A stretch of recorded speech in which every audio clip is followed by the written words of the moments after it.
இன்னல் ஹம்தலில்லாஹ் நஹ்மதுஹு வ நஸ்தஈனுஹு வ நஸ்தக்ஃபிருஹு வ நூமினு பிஹி வ நத்தவக்கலு அலைஹி நஊது பில்லாஹி மின் ஷுரூரி அன்ஃபுஸினா வ மின் ஸய்யிஆத்தி அமாலினா மை யஹ்தியல்லாஹு ஃபலா முதில்ல லஹு வ மை யுத்லில் ஃபலா ஹாதிய லஹு வ அஷ்ஹது அன் லா இலாஹா இல்லல்லாஹ் வஹ்தஹு லா ஷரீக லஹு வ அஷ்ஹது அன்ன முஹம்மதன் அப்துஹு வ ரசூலுஹு அல்லாஹும்ம ஸல்லி அலா முஹம்மதின் வ அலா ஆலி முஹம்மதின் கமா ஸல்லைத அலா இப்ராஹீம வாலா அலி இப்ராஹீம இன்னக ஹமீதுன் மஜீத்.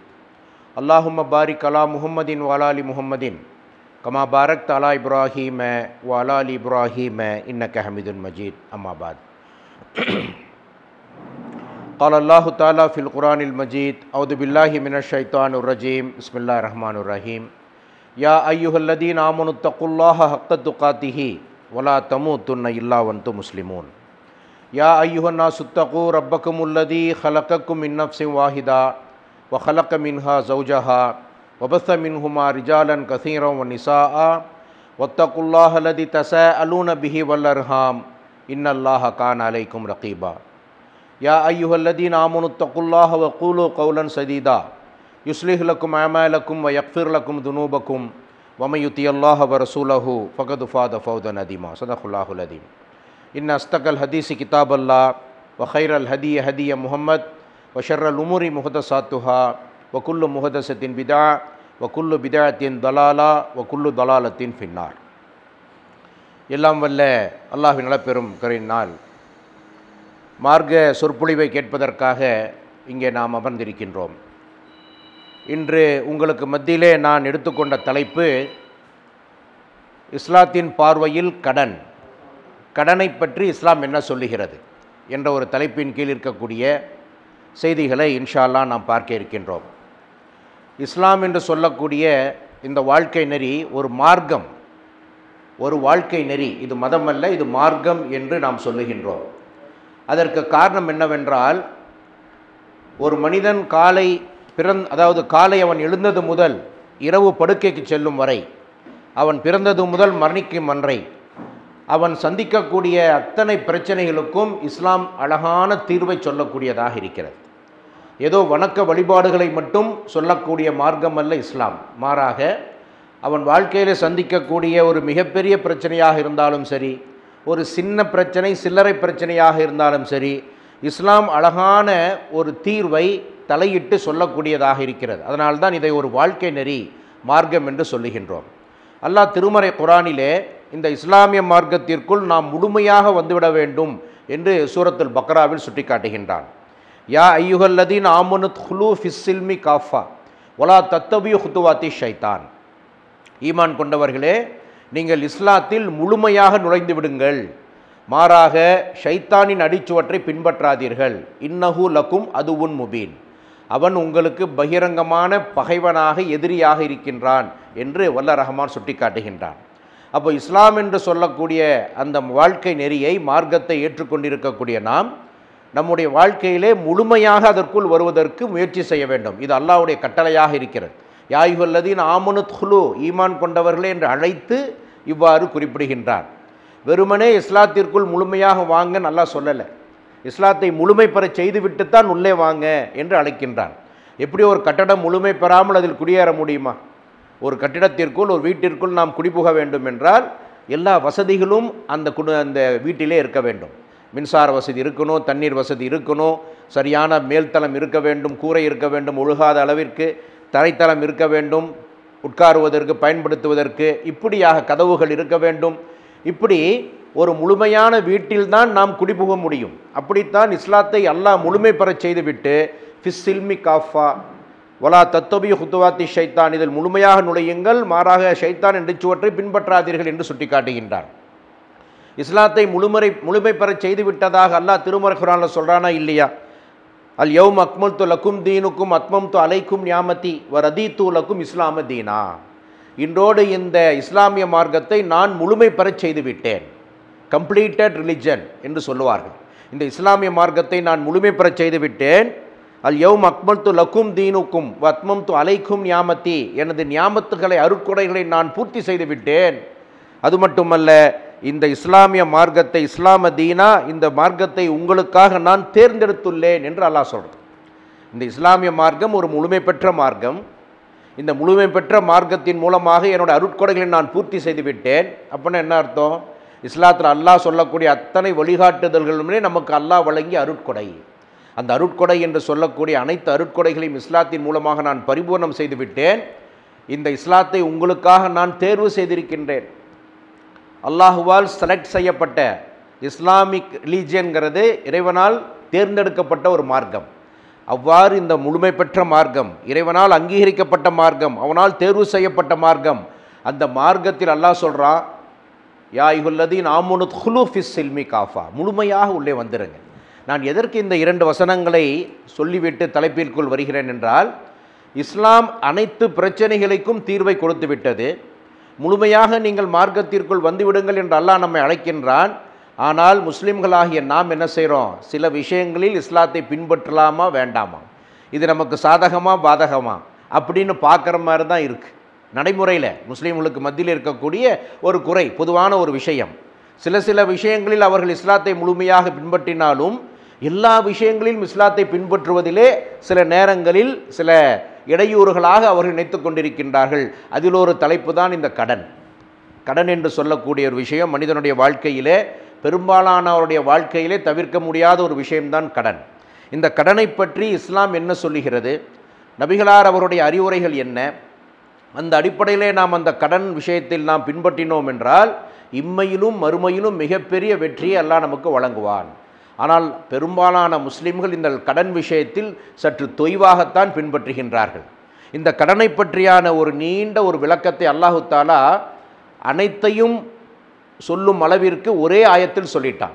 அல்லாஹ் திருமறை குர்ஆனில் சூரத்துல் பக்ராவுடைய 282வது வசனம், திருமறை குர்ஆனில் எடுத்து பார்க்கணும் நீங்கள் போய். சூரத்துல் பக்ரா தான் அதிகமான வசனங்களை கொண்ட சூரா. திருமறை குர்ஆனில் 114 அத்தியாயங்கள் இருந்தாலும் 2வது அத்தியாயமாக இருக்கக்கூடிய சூரத்துல் அல் பக்ரா தான் நீண்ட வசனங்கள், 287 வசனங்களை கொண்ட நீண்ட சூரா. அதில் 282வது வசனம், அதை ஆயத் அல் தைன் என்று சொல்வார்கள். ஆயத் என்றால் வசனம், தைன் என்றால் கடன். கடனை பற்றி சொல்லக்கூடிய வசனம். திருமறை குர்ஆனிலே மிக பெரிய வசனம் எது என்று நீங்கள் கூகுளில் சர்ச் பண்ணி பாருங்கள். 282 இந்த வசனம் தான். இந்த வசனம் தான் திருக்குர்ஆனிலே இருக்கக்கூடிய ஒரு நீண்ட வசனம். அந்த வசனத்தினுடைய மொழிபெயர்ப்பையும் அதனுடைய விளக்கத்தையும் பார்த்தாலே கடனை பற்றியான விஷயங்களை நாம் புரிந்து கொள்ளலாம். அதில் அல்லாஹ் அழைக்கின்றான், நம்பிக்கை கொண்டோரே. எடுத்தோன்னே என்ன அழைக்கிறான்? யா அய்யுஹல்லதீன ஆமனு என்று சொல்லி அந்த வசனத்தை ஆரம்பிக்கின்றான். திருமறை குர்ஆனில் இருக்கக்கூடிய 6000த்திற்கும் மேற்பட்ட வசனங்களில் சுமார் 88 வசனங்கள் யா அய்யுஹல்லதீன ஆமனு என்று துவங்குகிறது. யா அய்யுஹல்லதீன ஆமனுன்னா என்ன? ஈமான் கொண்டவர்களே. யா அய்யுஹன்னாஸ், மனிதர்களே. யா அஹலல் கிதாப், வேதம் கொடுக்கப்பட்டோரே. இப்படிலாம் அல்லாஹ் பல இடங்களில் அழைத்து வசனத்தை சொல்கிறான். யா அய்யுஹன் நபியு, ஈமான் கொண்ட நபியே என்று சொல்கிறான். அதில் அதிகமாக சொல்லப்பட்ட வசனங்கள் தான் யா அய்யுஹல்லதீன ஆமனு, ஈமான் கொண்டவர்களே. ஈமான் கொண்டோம் என்றால் யார்? முஸ்லீம்கள். அல்லாஹ்வை நான் ஈமான் கொண்டு விட்டேன், மலக்கள் மீது ஈமான் கொண்டு விட்டேன், மறுமை நம்பி விட்டேன், ஈமான் கொண்டு விட்டேன், நன்மை தீமை அனைத்தும் அல்லாஹ்வின் நாட்டப்படி என்று ஈமான் கொண்டு விட்டேன், வேதங்கள் மீது ஈமான் கொண்டு விட்டேன், மறுமை நாள், இப்படி 6 விஷயங்கள் மீது ஈமான் கொண்டவர்களைத்தான் நாம் முஸ்லீம்கள், மூமின்கள் என்று சொல்லுகின்றோம். அப்படி என்றால் ஈமானுக்கும் நான் சொல்லக்கூடிய இந்த செய்திக்கும் ரொம்ப தொடர்பில் இருக்குங்கிறான் அல்லாஹ் தஆலா. எங்கெல்லாம் யா அய்யுஹல்லதீன ஆமனு என்று அழைத்து விஷயங்களை சொல்லுகின்றானோ அதெல்லாம் அதிகமாக நாம் செவிமடுக்க வேண்டிய விஷயங்கள். யா அய்யுஹன்னாஸ், ஒட்டுமொத்த மனித சமுதாயத்தை அழைத்தும் அல்லாஹ் சொல்லுவான், ஈமான் கொண்டவர்களையும் அழைத்தும் அல்லாஹ் சொல்லுவான். அப்படி ஈமான் கொண்டவர்களை அழைத்து சொல்லக்கூடிய ஒரு வசனம்தான் இந்த ஆயத் அல் தைன், கடனை பற்றி சொல்லக்கூடிய ஒரு ஆயத். இதில் அல்லாஹ் சொல்கிறான், நீ அல்லாஹ்வை நம்பியிருந்தால், மலக்குகளை நம்பியிருந்தால், வேதங்களை நம்பியிருந்தால், மறுமை நாளை நம்பியிருந்தால், நன்மை தீமை அனைத்தும் அல்லாஹ்வின் நாட்டப்படி என்று சொல்லக்கூடிய இத்தனை காரியங்கள் நம்புறியா இல்லையா? இந்த வசனத்தை கேளு அப்படின்னு அல்லாஹ் சொல்கிறான். அப்போ யா அய்யுஹல்லதீன ஆமனுங்கிற ஒரு வசனத்தை சாதாரணமாக கடந்து போகக்கூடாதுங்க. அல்லாஹ் ஈமான் கொண்ட நம்மை அழைத்து ஸ்பெஷலாக சொல்கிறான், நாம் கவனம் எடுத்து இதை பின்பற்ற வேண்டும் என்று சொல்லக்கூடிய ஒரு விஷயத்தை நாம் கூடுதலாக புரிந்து கொண்டு இந்த வசனத்துக்குள்ளே போனோம்னா அல்லாஹ் சொல்கிறான், குறிப்பிட்ட காலக்கெடு விதித்து ஒருவருக்கொருவர் கடனை கொடுத்தால் அதை எழுதி கொள்ளுங்கள். முதல் கண்டிஷன் இதுதான். ஒரு கடன் என்பது தவிர்க்க முடியாமல் நீங்கள் வாங்குறீங்க, கொடுக்குறீங்க. அதுக்கு இந்த முதல் வரியில் என்ன சொல்கிறா, குறிப்பிட்ட காலக்கெடு விதித்து நீங்கள் கடனை ஒருவருக்கொருவர் கொடுத்தால் எழுதி வைத்து கொள்ளுங்கள். சுப்ஹானல்லாஹ். ரெண்டு விஷயம் இதில் சொல்கிறான். ஒரு கடனை பெறுவதாக இருந்தால் அதற்கு ஒரு காலக்கெடு அவசியம். இரண்டாவது, அது எழுத்துப்பூர்வமாக எழுதப்பட வேண்டும். அல்லாஹ்வின் சட்டம் இது. அல்லாஹ் ஈமான் கொண்டவர்களை பார்த்து சொல்லக்கூடிய ஒரு அறிவுரை, ஒரு எச்சரிக்கையான ஒரு வழிகாட்டுதல். அப்போ யோசிச்சு பாருங்கள், ஒரு கடனாக இருந்தால் இன்றைக்கு அது பேங்க்கில் ஃபாலோ பண்ணுறேன்னா இல்லையா? உங்களுக்கு நான் லோன் தர்றேன், லோன் வாங்குவது கூடுமா இல்லையா அது அப்புறம் பேசுவோம். உங்களுக்கு நான் லோன் தர்றேன், இத்தனை வருஷத்திற்குள் நீங்கள் அடைத்து விட வேண்டும். ஒரு கட்டடத்துக்கு ஒரு லோன், ஹவுசிங் லோன் போட்டோம்னாலே எத்தனை வருஷத்தில் நீங்கள் கொடுப்பீங்க? 10 வருஷ ஸ்கீம் இருக்குது, 5 வருஷ ஸ்கீம் இருக்குது. உடனே அவன் ஸ்கீம் சொல்ல ஆரம்பிச்சிருவான். காலக்கெடு. அல்லாஹ் திருமறை குர்ஆனில் 1400 ஆண்டுகளுக்கு முன்பே சொல்லிவிட்டான். கொடுக்கல் வாங்கலையே காலக்கெடுவை நிர்ணயம் செய்து எழுதி கொள்ளுங்கள். உடனே என்ன செய்கிறான்? 10-15 பக்கத்துக்கு கையெழுத்து வாங்க ஆரம்பிச்சிருவோம். அல்லாஹ் காப்பாற்ற வேண்டும். பார்க்கிறோமா இல்லையா? அது எழுத்தை நீங்கள் லென்ஸ் வச்சு படித்தாதான் புரியும். அது படித்து கையெழுத்து போடுற அளவுக்கு இவனுக்கு பொறுமையும் இருக்காது. காசை கொடுத்தா போதுங்கிற அடிப்படையில் தான் இவன் கடன் கேட்பான் இல்லையா? நடைமுறையில் இருக்குது. அப்போது அல்லாஹ் சொல்கிறான், குறிப்பிட்ட காலக்கெடு விதித்து நீங்கள் வாங்கக்கூடிய அந்த கடனை எழுதி வைத்து கொள்ளுங்கள். எழுதுபவர் உங்களுக்கிடையே நேர்மையான முறையில் எழுதட்டும். மூணாவது விஷயம், ஒன்று காலக்கெடு, 2 எழுதி கொள்ளுங்கள். மூன்றாவது அல்லாஹ் சொல்கிறான், எழுதக்கூடிய அவர் நேர்மையான முறையில் எழுதட்டும். அதில் எதுவும் நேர்மை தவறி எழுதிவிட வேண்டாம். இன்றைக்கி சில பேங்க்கில் ஏமாத்துறானா இல்லையா? என்னங்க கடன் வாங்கும்போது இதெல்லாம் சொல்லவே இல்லை, ஏற்கனவே அதெல்லாம் எக்ரிமெண்ட்டில் இருக்குது, நீங்கள் படிக்கலையா அப்படிமா. அது படிக்க முடியுமா? அவ்வளவு சிறிய எழுத்துக்களில் ஆங்கில மொழியில் இருக்கும். அப்போது அந்த நேர்மையான முறையில் அவர்கள் அதை எழுதட்டும். அல்லாஹ் தமக்கு கற்றுக் கொடுத்தது போல் எழுதிட எழுத்தர் மறுக்காது எழுதட்டும். அல்லாஹ் என்ன சொல்கிறான்? அல்லாஹ் என்ன கற்றுக் கொடுத்தானோ இதில் நீங்கள் நியாயத்தை கடைபிடியுங்கள். இதை எதுவும் மாற்றி எழுதிடாதீர்கள். சொன்னது ஒன்று எழுதுவது ஒன்று என்பதாக எழுதிவிடாதீர்கள். எத்தனையோ பேர் கை நாட்டு போட்டு வாங்குறாங்களா இல்லையா? சொல்லும்போது எனக்கு இவ்வளோ தான் சொன்னாங்க, இப்போ என்னமோ டபுள் மடங்காக கேட்குறாங்க.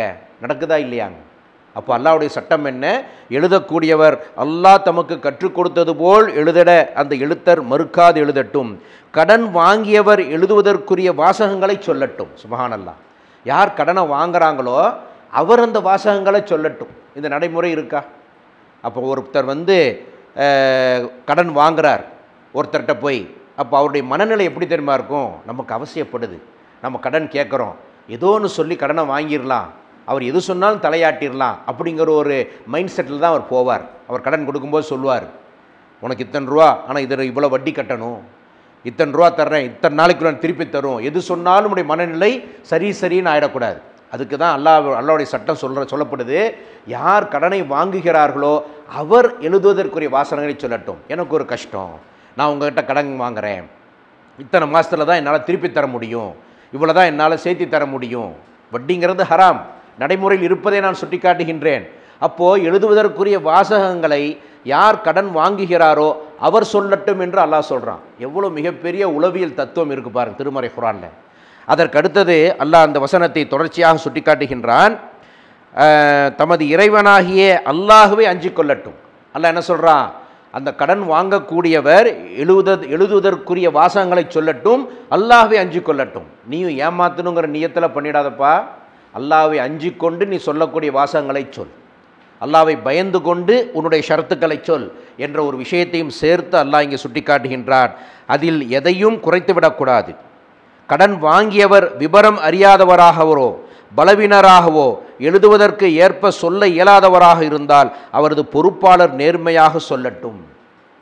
யார் கடன் வாங்குகிறாரோ அவர் விவரம் தெரியல, எழுத படிக்க தெரியாது, ஒரு எக்ஸ்பிளைன் பண்ண தெரியாது, பேச தெரியாது என்றால் அவர் சார்பாக அவருடைய பொறுப்பாளர் பேசட்டும்.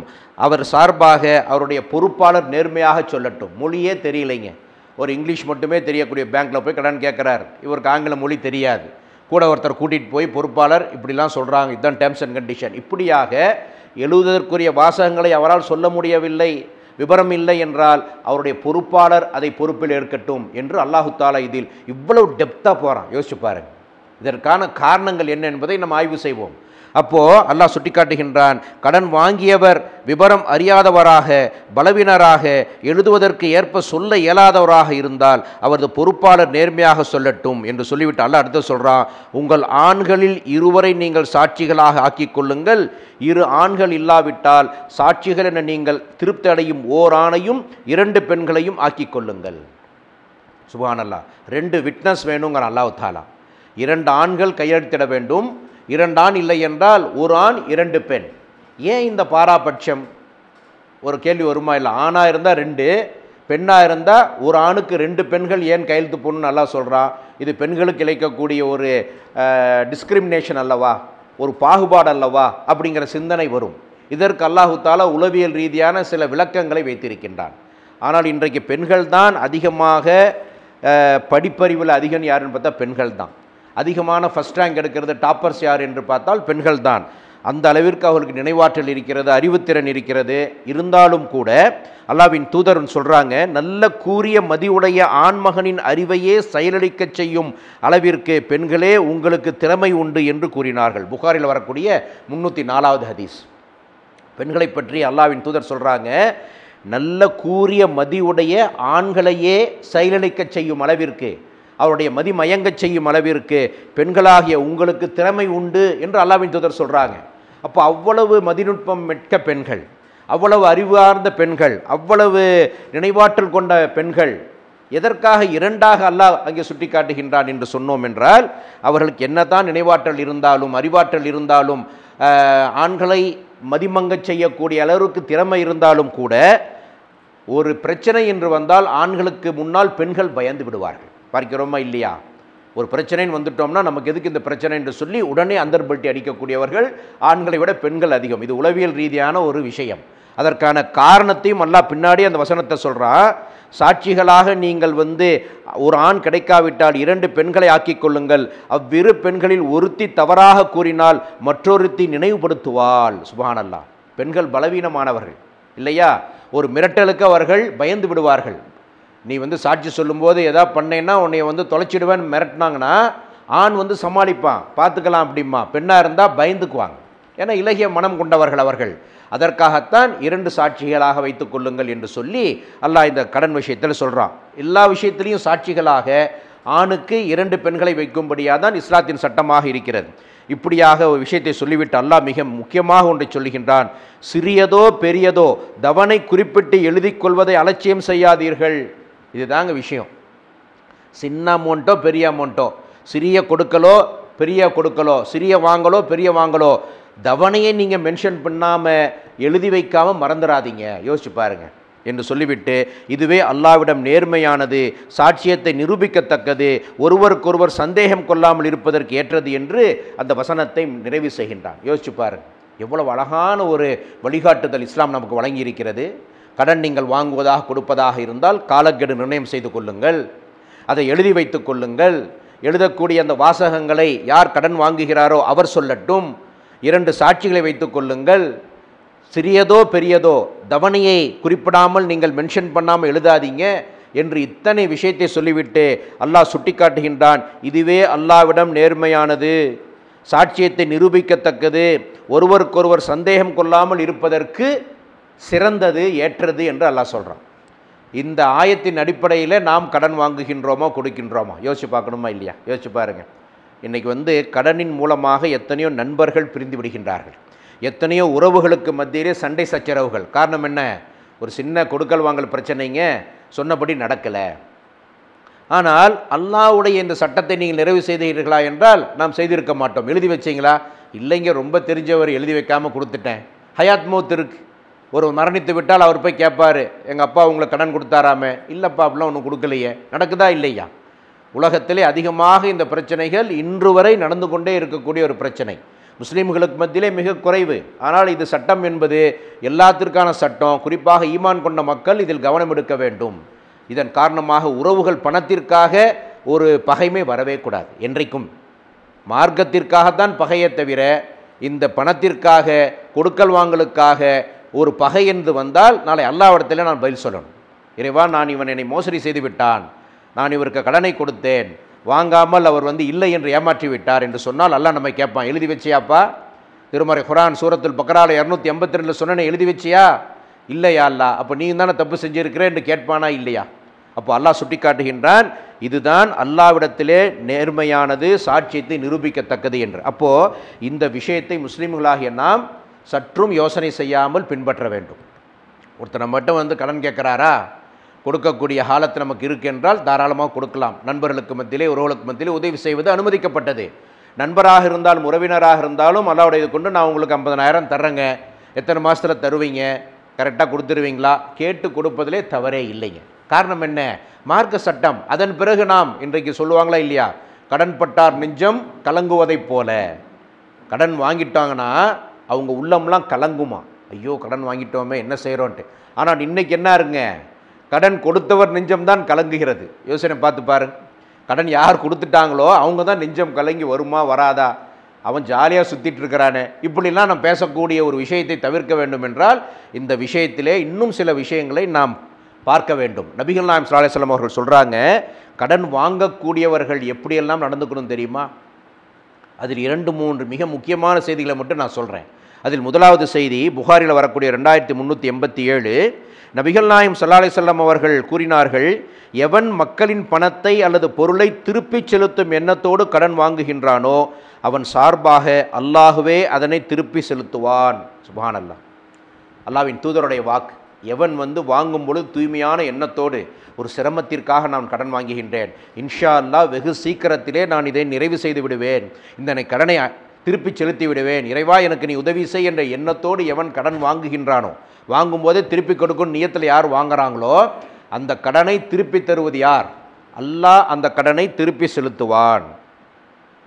எவன் திருப்பி செலுத்தும் எண்ணமின்றி அதை ஏமாற்றி அழித்துவிடும் எண்ணத்தில் கடன் வாங்குகின்றானோ அல்லாஹும் அவனை அழித்து விடுவான். சுப்ஹானல்லாஹ். கடன் வாங்கும் போதே மெதுவாக கொடுத்துக்கலாம், இப்போ என்ன அவசரம், இழுத்து அடிச்சிடலாம் அப்படிங்கிற நீயத்தோடு உள்ளத்தை அறியக்கூடியவன் அல்லாஹ். அப்படி யாராவது கடன் வாங்கி திருப்பி செலுத்தக்கூடிய எண்ணம் இல்லாமல் ஏமாற்றி விடலாம் என்று நினைத்தால் அல்லாஹ் அவனை அழித்து விடுவான். சுப்ஹானல்லாஹ். கடன் வாங்கியவன்லாம் இன்னைக்கு நல்லா இருக்கான்னு நினைக்காதீங்க. ஒரு கட்டத்தில் அவருடைய முடிவு என்னங்கிறது நம்முடைய கண்ணுக்கு முன்னாடி அல்லாஹ் காட்டி கொண்டு தான் இருக்கின்றான் இல்லையா? மல்லையான்னு சொல்லி எவ்வளோ கடன் வாங்கினா இன்னைக்கு தலைமுறை வாழ்க்கை வெளிநாட்டில் வாழ்ந்துட்டுருக்கிறான். இது தேவையா? யோசிச்சு பாருங்கள். அப்போது அல்லாஹ்வின் தூதர் சொல்கிறாங்க, கடன் வாங்கும் பொழுது திருப்பி தர வேண்டும் எண்ணத்தோடு நீங்கள் வாங்கினால் அந்த கடனை அல்லாஹ் திருப்பி தருவான். அவ்வளோ மிகப்பெரிய அதில் ஒரு நன்மை இறைவன் வைத்திருக்கின்றான். இதை பற்றி இன்னொரு ஹதீஸை பார்க்கலாம். நபி ஸல்லல்லாஹு அலைஹி வஸல்லம் உடைய மரணத்திற்கு பிறகு அவங்களுடைய மனைவி மைமூனா ரதியல்லாஹு அன்ஹா என்ன செய்கிறாங்கன்னா, தன்னுடைய நபித்தோழர் ஒருவரை அழைச்சி சொல்கிறாங்க, எனக்கு யார்கிட்டையாச்சும் கடன் வாங்கிட்டு வாங்க அப்படின்னு சொல்கிறாங்க. அவங்களுக்கு ஒரு தேவை. இது புகாரில் வரக்கூடிய ஹதீஸ். அந்த நேரத்தில் அந்த வந்தவர் சொல்கிறார், உம்முல் மூமினின் அவர்களே, மூமின்களின் தாய் அவர்களே, கடனை எப்படி நீங்கள் திருப்பி செலுத்துவீர்கள், அதற்கான சோர்ஸ் உங்ககிட்ட இருக்கா? சஹாபி கேட்குறார். நபியுடைய மரணத்திற்கு பிறகு மைமூனா ரதியல்லாஹு அன்ஹா எல்லா நபிமாருடைய மனைவி எல்லாருமே மூமின்களுக்கு தாய், அப்படி ஒரு அந்தஸ்தை அல்லாஹ் வச்சிருக்கிறான், உம்முல் மூமினின். அப்போ உம்முல் மூமினின் அவர்களே, மூமின்களின் தாய் அவர்களே, நீங்கள் இந்த கடனை எப்படி திருப்பி செலுத்துவீங்க, உங்களுக்கு சோர்ஸ் இருக்கா என்று கேட்கும் பொழுது இந்த விஷயத்தை சொல்லி காட்டுகின்றார்கள். உங்களில் நிறைவேற்றுவதற்காக ஒன்றும் இல்லையே என்று அந்த சஹாபி கேட்கும் பொழுது, யார் நிறைவேற்றக்கூடிய எண்ணத்தில் வாங்குகின்றாரோ அதை அல்லாஹ் கண்டிப்பாக நிறைவேற்றுவான் அப்படின்னு சொல்லி வாங்கிட்டு வாங்குங்கிறாங்க. அவங்களுக்கு ரொம்ப ஒரு அவசிய தேவை. அப்போ யோசிச்சு பாருங்கள், அல்லாஹ் அந்த கடனை திருப்பி செலுத்துவான்கிற ஒரு உதவி நமக்கு வேண்டும் என்றால் திருப்பி தர வேண்டும் என்ற எண்ணம் நம்முடைய மனதிலே இஹ்லாஸாக தூய்மையான எண்ணத்தோடு வர வேண்டும். இந்த ஒரு விஷயத்தை நம்ம என்ன செய்யணுங்க, மனதில் பதிய வைக்கணும். அதை போலவே நபிகள் நாயகம் ஸல்லல்லாஹு அலைஹி வஸல்லம் சொல்லக்கூடிய ஹதீஸ் அபூ ஹுரைரா ரலியல்லாஹு அன்ஹு மூலமாக புகாரில் 2400 பதிவு செய்யப்பட்டுள்ளது. வசதி உள்ளவர் தன் கடனை அடைக்காமல் கடன் கொடுத்தவரிடம் தவணை சொல்லி கொண்டு இருப்பது மிகப்பெரிய அநியாயமாகும். சுப்ஹானல்லாஹ். யார் கடனை வாங்கினாங்களோ வசதி உள்ளவர், அது கடனை அடைப்பதற்கான வசதி வந்துவிட்டது, அவர் நினச்சா கடன் அடைச்சிடலாம், ஆனால் தவணை சொல்கிறது இல்லைங்க, இன்னும் கொஞ்சம் டைட்டு. ஆனால் உண்மையே கடன் கொடுத்தவருக்கு அவசியமாக தேவைப்படும், அந்த காலக்கெடும் முடிஞ்சிருக்கும், வட்டி இல்லாமல் அழகாக ஒரு முறையில் நண்பருக்காக கொடுத்துருப்பாரு. ஆனால் இவர் என்ன செய்வாருங்க, இல்லைங்க இன்னும் கொஞ்சம் தேவை இருக்குது, இப்போ இன்னும் தர முடியாது அப்படி என்று சொல்லி திருப்பி தரக்கூடிய அளவிற்கு அவருக்கான ஒரு சோர்ஸ் இருந்தாலும் கூட அதை தாமதப்படுத்தக்கூடியவர் ஒரு அநியாயம் செய்தவரை போன்று என்று நபிகள் நாயகம் ஸல்லல்லாஹு அலைஹி வஸல்லம் அவர் சொல்லக்கூடிய ஒரு எச்சரிக்கையை நாம் பார்க்க முடிகிறது. அது மட்டுமல்ல, இன்னொரு ஹதீஸில் பார்க்கலாம். 2401 நபி ஸல்லல்லாஹு அலைஹி வஸல்லம் அவரிடம் ஒரு மனிதர் தான் கொடுத்த கடனை திருப்பி கேட்டு வந்தார். ரசூலுல்லாஹ்வும் கடன் வாங்கியிருக்கிறாங்க. காரணம் என்னங்க, மதீனா வாழ்க்கையிலே என்றைக்கு அவர் நபியாக தேர்வு செய்யப்பட்டாரோ அதிலிருந்தே அந்த 23 வருடங்களிலே அவர் சேமிப்பு அவர்கிட்ட கிடையாது, மக்களுக்கு அள்ளி அள்ளி கொடுக்கக்கூடியவராக இருந்தார். நாங்கள் 3 நாட்கள் தொடர்ந்து நாங்கள் உணவு உண்டதில்லை அன்னை ஆயிஷா ரதியல்லாஹு அன்ஹா சொல்கிறாங்க. அப்போ என்ன தான் அல்லாஹ்வின் தூதருடைய மனைவிட்ட கேட்குறாங்க, அல்லாஹ்வின் தூதருடைய மனைவி அவர்களே என்ன தான் நீங்கள் சாப்பிட்டீங்க என்று சொன்னால், 2 கருமை நிறை பொருள்கள், ஒன்று பேரித்தம்பழம், இன்னொன்று தண்ணி. இந்த 2ஐயும் சாப்பிட்டுக்கிட்டே நம்ம இருந்துடும். அந்த பேரித்தம்பழத்துலையும் தண்ணிலையும் அல்லாஹு தாலா அவ்வளோ பரக்கத்தை அவங்களுக்கு கொடுத்துருந்தான்.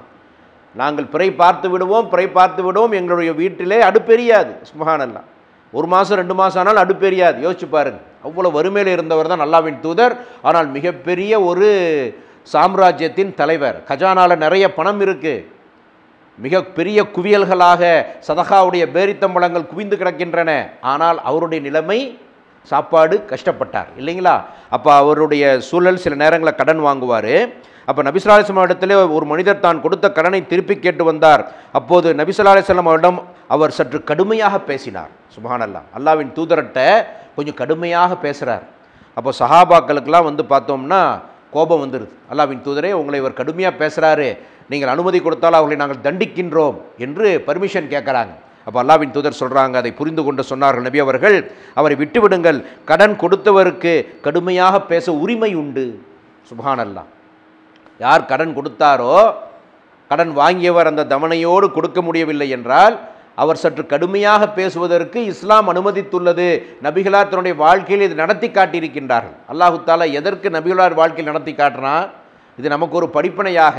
இந்த ஹதீஸ் அப்போ தான் நம்ம சொல்கிற அளவுக்கு நிறைய விஷயங்கள் ரசூலுல்லாஹ்வுடைய வாழ்க்கையில் எல்லாம் நடத்தி காட்டியதற்கு காரணம் அல்லாஹ்வின் தூதர் அவர்கள் நமக்கு ஒரு முன்மாதிரி. அப்போ யோசிச்சு பாருங்கள், கடன் கொடுத்தவர் சற்று கடுமையாக பேசுவதற்கு மார்க்கத்தில் அனுமதி இருக்குது. இன்றைக்கி கடனை கொடுத்தவர் கடுமையாக பேச முடியுமா? கொடுக்கலான் தான் இருந்தேன், நீ பேசின வார்த்தை இருக்குல்ல, கொடுக்க முடியாது போயா, அது ஒரு காரணம் காட்டிக்கும். பார்க்குறோமா இல்லையா? கடுமையாக பேசுகிறதுக்கு மார்க்கத்தில் அனுமதி இருக்கு. கடுமையாக என்ன கொடுக்குறியா இல்லையா? நீலாம் என்னப்பா நீ வாங்கும்போது ஒரு பேச்சை சொல்கிற, கொஞ்சம் கூட யோசனை பண்ண மாட்டேன், அறிவு இருக்கா இல்லையா? வாய்ப்பு இருக்குது. ஆனால் ஒரு வார்த்தை இன்றைக்கு கடன் கொடுத்தவர் கூடுதலாக பேசிவிட்டால் அதுதான் வந்து ஹைலைட் ஆகுமே தவிர, அவர் கொடுத்த கடன், எழுதிய தவணை, அது எல்லாமே என்ன ஆகிடுங்க, அடிபட்டு விடும். ஆனால் அல்லாஹ்வின் தூதர் சொல்கிறாங்க, கடன் கொடுத்தவர் கடுமையாக பேசுவதற்கு அவருக்கு உரிமை உண்டு, நீங்கள் அமைதியாக இருங்கள்ங்கிறாங்க. சுப்ஹானல்லாஹ். அப்போ கடன் வாங்கியவருக்கு பின்பற்ற வேண்டிய விஷயங்கள் என்ன? வாங்கும் பொழுது கொடுக்க வேண்டும் என்ற எண்ணம், அதை கொடுக்கக்கூடிய சூழல் இருந்தும் கொடுக்காமல் இருந்தால் அது அநியாயம். கடுமையாக அவர் பேசினாலும் கூட பொறுமை காத்து அவருக்கு பதில் சொல்ல வேண்டிய கடமை, இதெல்லாம் கடன் வாங்கியவருக்கு இருக்குது. அதே நேரத்தில் கடன் கொடுத்தவருக்கும் அல்லாஹ்வின் தூதர் சில வழிகாட்டுதலை சொல்கிறாங்க. சுப்ஹானல்லாஹ். யார் கடனை கொடுத்தாங்களோ அவங்களுக்கும் அல்லாஹ்வின் தூதர் வந்து சில வழிகாட்டுதல் சொல்லப்படுது. குர்ஆன்லையும் வருது. சூரத்துல் பக்ராவில் வந்து அல்லாஹ் சுட்டி காட்டுகின்றான். சூரத்துல் பக்ரா 280வது வசனத்தில், அவன் சிரமப்படுவனாக இருந்தால் வசதி ஏற்படும் வரை அவகாசம் கொடுங்கள், நீங்கள் அறிந்து கொண்டால் அதை தர்மமாக விடுவது உங்களுக்கு சிறந்தது. சுப்ஹானல்லாஹ். ஒருத்தன் கடன் வாங்கிட்டான், உண்மையிலே அவனால் கொடுக்க முடியல, கண்ணுக்கு முன்னாடி தெரியுது, கஷ்டப்படுறான். நம்ம ரொம்ப நெருக்கணும்னா இன்னொரு இடத்துல வட்டிக்கு வாங்கி தான் நம்ம கடனை கொடுப்பான். ஆனால் நமக்கு அல்லாஹ் தஆலா அவனுடைய அந்த பொருள் வராமல் இருந்தாலும் கூட நம்மால் சமாளிக்க முடியும் என்ற ஒரு சூழல் இருந்தால் கடன் கொடுத்தவர் கருணை காட்ட வேண்டும். அல்லாஹ்வின் கட்டளை. கடன் வாங்கியவன் சிரமப்படுவதை நீ அறிந்தால் அவனுக்கு தவணையை கொடுப்பா. முடிந்தால் அது வந்து உன்னுடைய ஜக்காத் லிஸ்ட்டில் சேர்த்து மைனஸ் பண்ணிட்டு போ. அல்லாஹ்வுடைய கட்டளை. உண்மையிலே ஒரு சகோதரர் கஷ்டப்படுகின்றார், அவருடைய வருமானம் 10,000 ரூபா, செலவு 12,000 13,000 தாண்டிக்கிட்டே போகுது.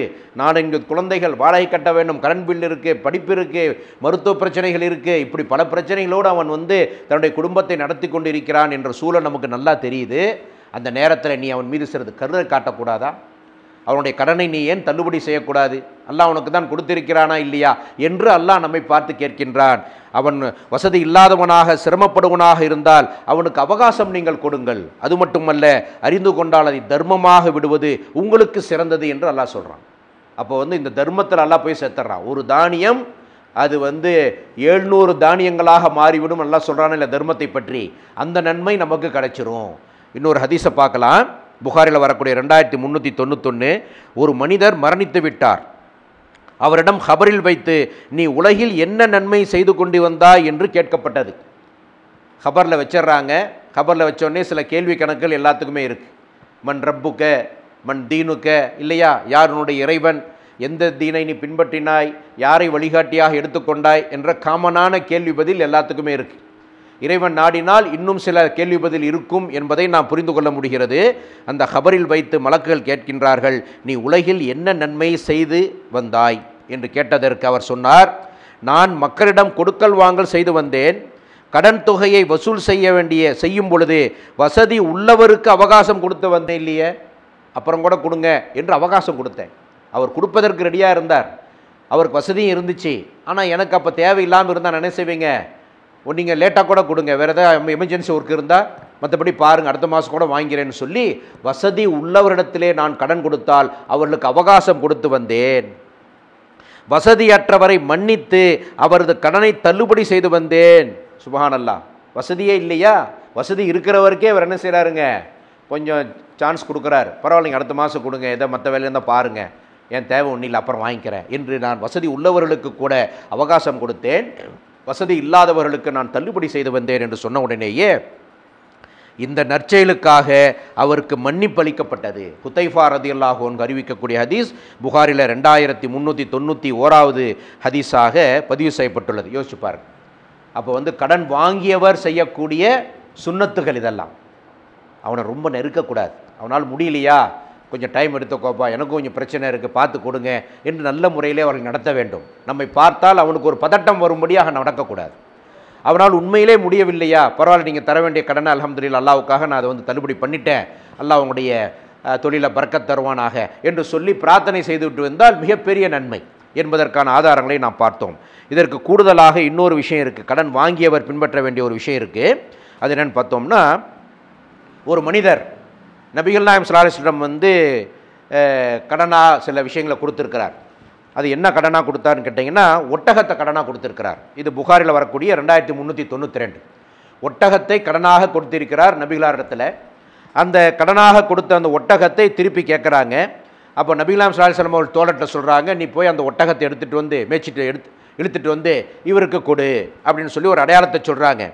அப்போது சஹாபாக்கள் சொல்கிறாங்க, நீங்கள் அவர்கிட்ட வாங்கின ஒட்டகம் இந்த தரத்தில் இருந்தது, இப்போ நீங்கள் கொடுக்குறது அதை விட சற்று கூடுதலான தரம், கூடுதலான வயது, அதை விட நல்ல ஒரு திரகாத்திரமான ஒரு ஒட்டகமாக இருக்கிறது, அவர் கொடுத்ததுக்கு ஈக்குவலாகவே ஒட்டகம் இருக்குது, அதை எடுத்துகிட்டு வரலாமான்னு கேட்கும்போது இல்லை இல்லை கொஞ்சம் ஸ்பெஷலாகவே கொடு அப்படின்னு சொல்கிறாங்க. அப்போ சொல்லிட்டு ரசூலுல்லாஹி அலைஹி வஸல்லம் சொல்கிறாங்க, நீங்கள் கடனை திருப்பி தரும் பொழுது நீங்கள் என்ன செய்யுங்க, கடனை திருப்பி தரும் பொழுது சிறந்த முறையில் அழகான முறையில் திருப்பி கொடுங்கள். சுப்ஹானல்லாஹ். அந்த கடனை திருப்பி கொடுக்கும் பொழுது சிறந்த முறையில் கொடுங்க, அழகான முறையில் கொடுங்க. அப்போ அந்த கடன் வாங்கியவர் சொல்கிறாரு, எனக்கு நீங்கள் நிறைவாக அளித்தீர்கள், அல்லாஹ் உங்களுக்கு அருள் புரியட்டும், துவா செய்கிறார். இதற்கு ஆதாரமாக ஜாபிர் பின் அப்துல்லா ரலியல்லாஹு அன்ஹு அறிவிக்கக்கூடிய 2394 ஹதீஸில் பார்க்கலாம், கடனை திருப்பி செலுத்தியுடன் எனக்கு அதிகமாக கொடுத்தார்கள் அப்படிங்கிற ஒரு வாசகம் வருது. அப்போ என்னன்னு கேட்டிங்கன்னா, ஒருவர் நம்மக்கிட்ட நாம் ஒருத்தட்ட கடன் வாங்கியிருக்கிறோம், 10,000 ரூபா கடன் வாங்கியிருக்கிறோன்னு வைங்க, அல்லது ஏதோ ஒரு பொருளாக வாங்கியிருக்கின்றோம். நாம் திருப்பி கொடுக்கும் பொழுது அல்லாஹ்வுடைய உதவி கொண்டு நமக்கு நல்ல ஒரு ஹாலத் இருக்குது. ஆனால் கொடுத்தவர் நம்மிடத்திலே கூடுதலாக பெற வேண்டும் என்ற நியத்து அவர்கிட்ட இல்லை. வாங்கும்போது நம்ம சொல்லலை, உங்கள்கிட்ட நான் 10,000 வாங்கியிருக்கிறேன், நாளைக்கு உங்கள்கிட்ட இதை கொடுக்கும்பொழுது 11,000 தர்றேன் அப்படி சொல்லவும் இல்லை, இவர் எதிர்பார்க்கவும் இல்லை. அப்படி சொன்னால் அது வட்டியாகிவிடும். ஆனால் கொடுக்கும் பொழுது எதிர்பாராத வண்ணமாக 11,000 கொடுக்குறார். அவர் ஆச்சு, இதுக்குங்க 10,000 தான் நான் கொடுத்தேன், 11,000 திருப்பி தந்துட்டீங்களே. அப்போது கடனை திருப்பி தரக்கூடிய நேரத்திலே மனம் உவந்து நீங்கள் கொடுத்த பணம் நான் பிஸ்னஸில் போட்டேன், எனக்கு அல்லாஹ் லாபத்தை கொடுத்தான், சந்தோஷமாக தான் கொடுக்குறேன் என்று சொன்னால் அது ஹலால். இதுதான் மார்க்கத்தின் சட்டம். அப்போ கடனை திருப்பி கொடுக்கும் பொழுது சற்று கூடுதலாகவோ அல்லது அவர் கொடுத்த ஒரு அளவை விட அதிகமாகவோ கொடுத்தால் எந்த விதமான எதிர்பார்ப்பின்றி கொடுக்கும்போதே இவர் திருப்பி தரும்போது சேர்த்து தருவார் நியத்து இருக்கக்கூடாது, அல்லாஹ் உள்ள தெரிகிறான். அதே மாதிரி இவர் வாங்கும் பொழுதே இவர்கிட்ட வட்டி போட்டு கொடுத்துட்டா தான் பரவாயில்ல, அந்த நியத்து இருக்கக்கூடாது. நான் ஒரு உண்மையிலே ஒரு பிஸ்னஸில் போட்டேங்க, அல்லாஹ் எனக்கு நன்மையை கொடுத்துட்டான். அப்படி தான் இன்றைக்கி நம்ம சில பிஸ்னஸில் இன்வெஸ்ட் பண்ணுறோம், ஸ்லிப்பிங் பார்ட்னராக இருந்து நாம் பிஸ்னஸில் போடுறோமா இல்லையா, அந்த அடிப்படையில் அது தொழில்கிற ரீதியில் போயிடும். ஆனால் கடனுக்கும் சற்று கூடுதலாக கொடுப்பதற்கு மார்க்கத்தில் அனுமதி இருக்கிறது. அதில் எந்த விதமான எதிர்பார்ப்பு இருக்கக்கூடாது என்பதையும் நான் இந்த இடத்துல அழுத்தம் திருத்தமாக சொல்கிறேன். இது ஒரு விஷயம். அதை போலவே நபிகளாம் ஸல்லல்லாஹு அலைஹி வஸல்லம் அவர்கள் அதிகமாக கடனிலிருந்து பாதுகாப்பு தேடிக்கொண்டே இருந்தார்கள். சுப்ஹானல்லாஹ். அல்லாஹ்வின் தூதர் அவர்கள் அதிகம் தொழுகைக்கு பிறகு அத்தியாயத்திற்கு பிறகு நாம் இருப்பில் அத்தியாயத்து ஸலவாத் ஓதிவிட்டு துவாக்கள் கேட்போமா இல்லையா, அதில் கடனிலிருந்து பாதுகாப்பு கேட்கக்கூடிய பிரார்த்தனை அதிகம் கேட்டார்கள் என்று சொல்லக்கூடிய விஷயத்தை நம்ம பார்க்கலாம். அப்போ அன்னை ஆயிஷா ரலியல்லாஹு அன்ஹா கேட்குறாங்க, அல்லாஹ்வின் தூதரை நீங்கள் அதிகமாக துவா செய்யும் பொழுது இறைவனிடத்திலே வந்து கடனிலிருந்து பாதுகாப்பு கேட்கின்றீர்களே, என்ன காரணம் அப்படின்னு சொல்லும்போது ரசூல்லா ஒரு அழகான ஒரு விஷயத்தை சொல்கிறாங்க பாருங்கள். காரணம் என்ன தெரியுமா ஆயிஷா அவர்களே? மனிதன் கடன் படும்போது பொய் பேசுகின்றான், வாக்குறுதி தந்து அதற்கு மாறு செய்கின்றான் என்று பதிலளித்தார்கள். சுப்ஹானல்லாஹ். கடன் வந்து யார் வாங்குறானோ அவன் பொய் பேசிடுவான். ஒரு கட்டத்தில் தர்றேம்மா தர முடியாமல் போயிடும். சொல்கிறோமா இல்லையா? கண்டிப்பாக நாளைக்கு கொடுத்துட்றேங்க, தர முடியாது, பொய் பேசுவான். வாக்குறுதி மீறி விடுகின்றான். பொய் வந்துட்டாலே வாக்குறுதியும் போயிடும். இன்றைக்கி வந்து சொல்லுவாங்களா இல்லையா?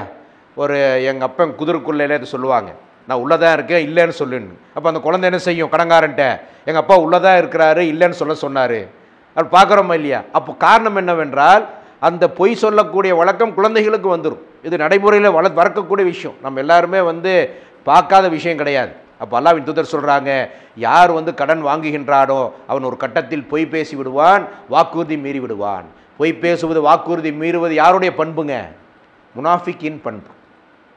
நயவஞ்சகனுடைய பண்புகளில் இந்த ரெண்டு பண்புமே வந்துடும். பொய் பேசுவான் நயவஞ்சகன், வாக்குறுதி மீறுவான், மோசடி செய்வான். அதெல்லாம் வந்து நயவஞ்சனுடைய பண்புகளில் வந்துடும். அல்லாஹ் காப்பாற்ற வேண்டும். அதற்காகத்தான் நான் அதிகம் துவா செய்கின்றேன் கடனிலிருந்து. ஒரு 8 விஷயங்களிலிருந்து ஒரு துவா இருக்கா இல்லைங்களா? அல்லாஹும் இன்னி அஊதுபிக்க மினல் ஹம்மி வல் ஹஸனி வல் அஜஸி வல் ஹஸலி வல் புகுலி வல் ஜுப்னி வதலயத் தைன் வகலபத்திர் ரிஜால். அந்த தைன்னா என்ன? கடன். அந்த 8 விஷயங்கள் பார்த்தீங்கன்னா கவலை, துக்கம், சோம்பல், பலகீனம், கஞ்சத்தனம், கோழைத்தனம், கடன், பிறரின் அடக்குமுறை. இந்த 8 விஷயங்கள். இந்த துவா வந்து ஒவ்வொருத்தரும் மனப்பாடம் பண்ணி ஒவ்வொரு நாளும் தொழுகையிலே அத்தைஹாத்தில் ஓதணும். அல்லாஹும் இன்னி அஊதுபிக்க மினல் ஹம்மி வல் ஹஸனி வல் அஜஸி வல் ஹஸலி வல் புகுலி வல் ஜுப்னி வதலயத் தைனி வகலபத்திர் ரிஜால். பிறரின் அடக்குமுறை அப்படின்னு சொல்லி முடியும். தேவைப்படுவர் சொல்லுங்கள், நான் உங்களுக்கு தர்றேன் அந்த துவாவை. எல்லாருக்கும் தெரியும்னு நினைக்கிறேன். அப்போ அந்த துவா என்பது அதில் ரசூல்லா வந்து என்ன செய்கிறாங்க? கஞ்சத்தனத்திலிருந்து, கோழைத்தனத்திலிருந்து, பிறரின் அடக்குமுறையிலிருந்து, துக்கத்திலிருந்து, கவலையிலிருந்து, அதை போல கடனிலிருந்து, இந்த துக்கமாகட்டும் கவலையாகட்டும் இவையெல்லாம் மனிதனுடைய பலகீனமான காரியங்கள். கஞ்சத்தனம், கோழைத்தனம் இதெல்லாம் அவனை வந்து உடைச்சிரும், மனிதனுடைய இதயத்தை உடைக்கக்கூடிய காரியங்கள். கடனும் அப்படித்தான். ஒரு மனிதன் கடன்பட்டு விட்டால் அவனுக்கு வந்து மிகப்பெரிய ஒரு ராகத்தில்லாமல் இருக்கும். ஈமான் கொண்டவர்களுக்கு நான் சொல்கின்றேன். அது மட்டுமல்ல, நபிகள் நாயகம் ஸல்லல்லாஹு அலைஹி வஸல்லம் காலத்தில் 2 சம்பவங்களை புகாரில் நம்ம பார்க்கலாம். புகாரில் 2398 ஒரு ஜனாசா கொண்டு வந்து வைக்கப்படுகிறது. சுப்ஹானல்லாஹ். அப்போ அல்லாஹ்வின் தூதர் சொல்கிறாங்க, இந்த இறந்த இந்த மனிதர் யாருக்காவது கடன் தர வேண்டுமா? அந்த கூட்டத்தில் ஒருத்தர் சொல்கிறார், அல்லாஹ்வின் தூதரே, இவர் எனக்கு கடன் தர வேண்டும். அப்போ இவருடைய கடனை அடைப்பதற்கு இவர் ஏதாவது விட்டு சென்றிருக்கின்றாரா? இல்லை அல்லாஹ்வின் தூதரே. அப்போ சொல்கிறாங்க ரசூல்லா, இவருக்கு ஜனாசா தொழுகை நான் தொலை வைக்க மாட்டேன், நீங்கள் உங்களுடைய தோழருக்கு தொலை வைத்துக் கொள்ளுங்கள். சுப்ஹானல்லாஹ். அல்லாஹ்வின் தூதர் ஏன் இப்படி சொல்கிறாங்க? யோசிச்சு பாருங்க. அல்லாஹ்வின் தூதர் அவர்கள் பிறருக்காக ஜனாசா தொழுகை தொழுவதற்கு அதிகம் முயற்சி செய்வார்கள், விரும்புவார்கள். ஒரு முறை பள்ளிவாசலை சுத்தம் செய்து கொண்டிருந்த ஒரு பெண்மணி திடீர்னு காணோம். அல்லாஹ்வின் தூதர் கேட்குறாங்க, ஒரு பெண்மணி பள்ளிவாசலை சுத்தம் பண்ணுவாங்க, காணமே அவங்கள. அல்லாஹ்வின் தூதரே, அவர்கள் மரணிச்சிட்டாங்க, அவங்கள நாங்கள் அடக்கிட்டோம். ஏன்பா இப்படி சொல்லாமல் அடக்குனீங்க? அந்த ஜனாசா எங்கே அடக்குனீங்க? கபரஸ்தான் போய் அவங்களுக்காக துவா செய்கிறாங்க. காரணம் என்னவென்றால் ஜனாசா தொழுகை என்பது இறந்தவருக்காக செய்யக்கூடிய பிரார்த்தனை. நபிகள் நாயகம் ஸல்லல்லாஹு அலைஹி வஸல்லம் அவர்கள் இறந்தவர்களுக்காக அந்த பிரார்த்தனை கிடைக்கணும்னு நினச்சாங்க. உஹது யுத்தத்திலே கொல்லப்பட்டவர்களுக்காக 8 ஆண்டுகள் கழித்து ஜனாசா தொழுகை நடத்தினார் நபிகளார் அவர்கள் மரணிப்பதற்கு சில மாதங்களுக்கு முன்பாக. ஏன்னா அப்போ வந்து அவங்களுக்கு ஜனாசா தொழுகை தொழப்படாமல் அடக்கப்பட்டு விட்டது. நஜ்ஜாசி மன்னர் அங்கே மரணிக்கின்றார், ஜனாசா தொழுகை இங்கே தொழுகிறார். காரணம் என்ன? இந்த துவா அவங்களுக்கு கிடைக்கட்டும். அப்படிப்பட்ட நபிகளார் அவர்கள், இவருக்கு நான் தொலை வைக்க மாட்டேன், நீங்கள் தொலை வையுங்கள். அப்போது ஒரு சஹாபி சொல்கிறார், அல்லாஹ்வின் தூதரே, அவருடைய கடனை நான் அடைத்து விடுகின்றேன், உங்களுடைய தொழுகை கண்டிப்பாக வேணும்னு சொன்னால் அப்புறம் தொலை வைக்கிறார். அதே நேரத்தில் மற்றொரு சில இடைவேளைக்கு பிறகு ஒரு ஜனாசா கொண்டு வரப்பட்டது. அதே கேள்வி கேட்குறாரு, யார் இவர், ஏதாவது கடன் இருக்கிறதா, அடைப்பதற்கு யாரும் பொறுப்பேற்கிறீர்களா? யாரும் அடைக்காமல் பொறுப்பேற்காமல் இருந்தால் கஜானாவில் இருந்து எடுத்து கட்ட சொல்கிறார். அப்போ இஸ்லாமிய ஆட்சி நல்லா கஜானாவில் நிரம்பி வழிகிறது. அப்போ அல்லாஹ்வின் தூதர் சொல்கிறாங்க, அந்த நம்முடைய அரசாங்க பணத்திலிருந்து அவருடைய கடனை அடையுங்கள் என்று சொல்லி ரசூல்லா பொறுப்பேற்றுக்கொண்டு அந்த ஜனாசா தொழுகை நிறைவேற்றப்பட்டது. யோசிச்சு பாருங்க. இன்றைக்கும் ஜனாசா தொழுகைகளை கேட்போமா இல்லையா? இது மாதிரி என்னுடைய அத்தா இறந்துட்டாரு, அல்லது என்னுடைய பெரியப்பா இறந்துட்டாரு, இவர் யாரோடைய மனம் புண்படும்படியே பேசியிருந்தால் மன்னிச்சுக்கோங்க, இவர் யாருக்காச்சும் கொடுக்கல் வாங்கல் இருந்தால் அதுக்கு நாங்கள் பொறுப்பெடுக்கிறோம். இன்றைக்கு அந்த நடைமுறை பல்வேறு பகுதிகளில் பள்ளிவாசலில் இருக்கக்கூடிய விஷயத்தை பார்க்க காரணம் என்ன தெரியுமா? அந்த ஜனாசா கடனோடு மரணிக்கக்கூடாது என்பதை மிக கவனமாக நாம் பார்க்க வேண்டும். என்றால் கடனிலிருந்து நாம் எப்படி தப்பித்து கொள்ள வேண்டும் யோசிச்சு பாருங்கள். அப்போ யோசனை செய்து பார்க்கக்கூடிய ஒரு விஷயமாக இருக்கிறது. அல்லாஹ்வின் தூதர் சொல்கிறாங்க, ஷஹீத் அல்லாஹ்வின் பாதையிலே யார் வெட்டப்பட்டு அவருடைய ரத்தம் கீழே விழுகின்றதோ அவருடைய பாவங்கள் எல்லாம் மன்னிக்கப்படுகின்றன, கடனை தவிர. சுப்ஹானல்லாஹ். ஒரு ஷஹீதுடைய அத்தனை பாவங்களும் அல்லாஹ் மன்னிக்கிறான், கடனை இருந்தால் அல்லாஹ் மன்னிக்க மாட்டான். அதுக்கு கேள்வி கணக்கு நாளைக்கு மறுமையில் இருக்கு. ஏன் கடன் கொடுக்காம வந்த, திருப்பி கொடுக்கலன்னு கேட்பான் அல்லாஹ் தாலா. அல்லாஹ் நாடினால் மன்னிக்கலாம், இல்லை என்றால் இவருடைய நன்மைகளை கொஞ்சம் எடுத்து கடன்பட்டவர் கொடுத்து திருப்பி கொடுக்க சொல்லுவான். அப்போ இந்த கடன் விஷயத்தில் நம்ம மிக கவனமாக இருக்க வேண்டும். அல்லாஹ்வின் தூதர் சொல்கிறாங்க, உஹது மலை அளவிற்கு என்னிடத்திலே தங்கம் இருந்தாலும் அதிலிருந்து சிறிது என்னிடம் எஞ்சி இருக்கும் நிலையில் என் மீது 3 நாட்கள் கழிவது கூட எனக்கு மகிழ்ச்சி அளிக்காது, கடனை அடைப்பதற்காக நான் அதிலிருந்து எடுத்து வைக்கும் ஒரு சிறிதளவு தங்கத்தை தவிர. இதுக்கு என்ன அர்த்தம்? உஹது மலை அளவுக்கு என்கிட்ட கோல்டு இருக்குன்னு வைங்க, எல்லாம் கொடுத்து கொடுத்து கொடுத்து சதகாவும் ஜக்காத்தும் கொடுத்து நான் வந்து அதை ஃபினிஷ் பண்ணிவிடுவேன், ஏழைகளுக்கு கொடுத்து முடிச்சிடுவேன். ஒரே ஒரு சின்ன பீஸ் இருந்தாலும் எனக்கு வந்து ராகத்து இருக்காது, அதையும் கொடுக்க சொல்லிவிடுவேன். ஆனால் என் கடனை அடைப்பதற்காக கொஞ்சம் எடுத்து வைப்பேனா இல்லையா, அதை தவிரங்கிறாங்க. முதல்ல கடன் அடைப்பதற்கு கொஞ்சம் எடுத்து வச்சிருவேன், மீதி எல்லாம் நான் கொடுத்துருவேங்கிறாங்க. அப்போ யோசிச்சு பாருங்கள், கடன் என்பது மனித வாழ்விலே தவிர்க்க முடியாத ஒரு விஷயமாக இருந்தாலும் அதை தவிர்ப்பதற்கு நாம் முயற்சி செய்ய வேண்டும். இன்றைக்கு மனிதனுடைய இயல்பு எப்படி தெரியுமா இருக்குது? எதற்கெடுத்தாலும் loan, housing loan, 2 wheeler loan, cellphone loan, பார்க்குறோமா இல்லையா, பிஸ்னஸ் லோன். அந்த லோன் விஷயத்தில் என்றைக்கு நம்ம போகவே கூடாது. நமக்கு அல்லாஹ் என்ன கொடுத்துருக்கிறானோ அதிலிருந்து நம்முடைய வாழ்க்கையை நடத்துவதற்கு நாம் கற்றுக்கொள்ள வேண்டும். ஒரு முடியாத கட்டம், ஒவ்வொரு நாளும் துவா கேட்கணும், அல்லாஹ் கடனிலிருந்து என்னை பாதுகாத்துருன்னு சொல்லி. அதையும் தாண்டி வந்துருச்சுன்னா அந்த விஷயத்திற்காக மட்டுமே வந்து கடன் வாங்குவதற்கு மார்க்கத்தில் அப்படி இருக்கவும் தான் கடன்கிற ஒரு விஷயத்தை அல்லாஹ் வச்சிருக்கிறான். ஆனால் முடிந்தவரை கடனிலிருந்து தப்பித்து அதற்கு ஏற்ற வாழ்க்கையை நாம் வாழ கற்றுக்கொள்ள வேண்டும். இன்றைக்கு சிலர் இருப்பாங்க, ஒரு லோனை முடிப்பாங்க, அடுத்த ஒரு லோனுக்கு போட்டுருவாங்க. இல்லைங்க, ஒரு அவசரத்துக்கு நீங்கள் வாங்கினீங்க, மறுபடியும் லோனா? இல்லைங்க, இருக்கட்டும், கட்டிடலாம். இன்றைக்கு இது சின்ன ஒரு தள்ளுவண்டியிலிருந்து ஆரம்பித்து மிகப்பெரிய தொழில் நிறுவனங்கள் வரை அவர்களுடைய இந்த லோன் என்று சொல்லக்கூடிய விஷயம் பரவலாக இருக்கிறது. முஸ்லீம்கள் இந்த கடன் விஷயத்திலே நாம் கவனமாக இருக்க வேண்டும். எல்லாம் அல்லாஹ் சுப்ஹானஹு வ தஆலா எதை பேசினோமோ அதை கேட்டோமோ அதன் அடிப்படையிலே நடக்கக்கூடிய ஒரு பாக்கியத்தை வழங்கும்படி பிரார்த்தித்து இந்த உரை நிறைவு செய்கின்றேன். வாஹிரு தாவானா அல்ஹம்துலில்லாஹி ரப்பில் ஆலமீன்.